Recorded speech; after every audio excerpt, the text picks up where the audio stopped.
Assalamualaikum semua. Untuk sains tahun 4 minggu ini, kita akan buat latihan pada lembaran minggu pertama. Okey, untuk muka surat yang pertama ni, ianya berkenaan tentang pantulan cahaya. Soalan yang pertama, apakah yang dimaksudkan dengan pantulan cahaya? Maksud pantulan cahaya ialah cahaya dari suatu objek dipantulkan. Soalan kedua pula, nyatakan dua kegunaan pantulan cahaya dalam kehidupan seharian manusia. Okey, untuk pantulan cahaya ni, kamu boleh rujuk buku teks muka surat 94. Muka surat 94 sampai muka surat 97. Semua jawapan ada kat situ. Antara kegunaan pantulan cahaya dalam kehidupan seharian manusia ialah cermin muka. Sebab apa? Sebab dia memantulkan apa yang berada di depan dia. Yang kedua, cermin selekoh tajam.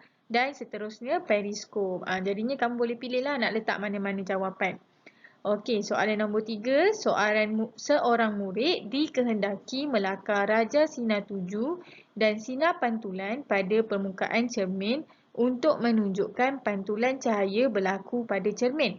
Lakarkan rajah tersebut dan labelkan dengan betul. Okey, contoh sinar 7 sebelum ni kita pun ada pernah belajar juga.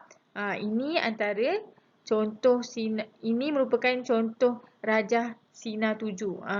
Sinar 7 ni cahaya daripada suatu objek pergi kepada objek. Ni kan cahaya daripada suatu objek pergi kepada objek dan dia akan memantulkan. Jadinya cahaya daripada suatu objek ni kita panggil sinar 7 dan cahaya yang dipantulkan ni merupakan sinar pantulan. Kamu boleh lukis dekat sini. Macam ni. Lukis dengan lurus lah. Cikgu tak boleh nak lukis dengan lurus dalam ni.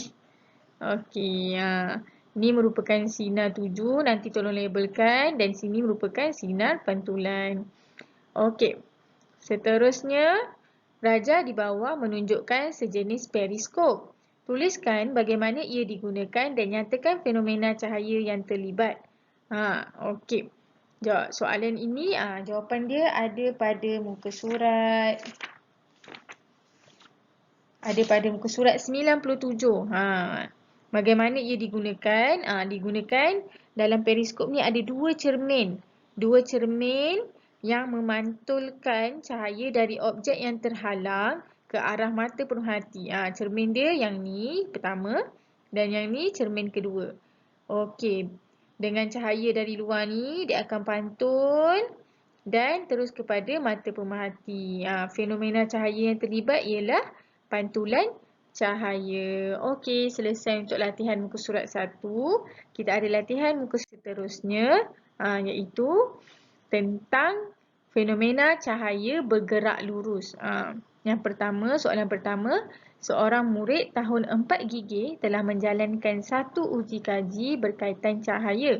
Murid tersebut menjalankan uji kaji dalam dua situasi, iaitu situasi X dan Y seperti rajah di bawah. Okey, kamu tengok situasi X ni, cara dia melihat cahaya macam mana. Dia menggunakan benda yang lurus untuk melihat. Dan situasi Y, dia menggunakan benda yang bengkok untuk melihat. Jadinya soalan yang pertama, dalam situasi manakah cahaya lilin dapat dilihat? Okey, antara situasi X dengan situasi Y, kamu kena tuliskan mana yang cahaya lilin dapat dilihat.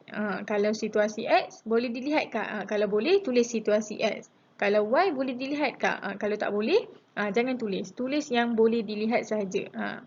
Satu situasi yang boleh dilihat. Cahaya lilin dapat dilihat. Okey, kesimpulan yang dapat dibuat. Sebab apa? Sebab sifat cahaya ni dia bergerak dengan lurus.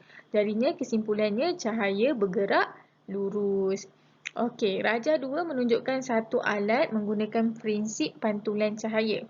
Okey, ni menggunakan satu alat menggunakan prinsip pantulan cahaya. Apakah nama alat dalam rajah 2? Okey, kalau kamu nampak rajah macam ni, kamu kena ingat.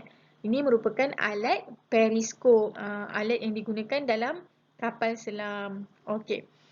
Alat periskop nama dia. Okey, apakah kegunaan alat tersebut? Alat periskop ni digunakan oleh tentera laut yang boleh supaya dapat melihat objek yang berada di permukaan laut dari dalam kapal selam. Tentera laut gunakan periskop untuk melihat objek di atas permukaan laut walaupun dari dalam kapal selam. Walaupun diorang duduk dalam laut tapi diorang boleh lihat objek di atas permukaan laut dengan menggunakan periskop.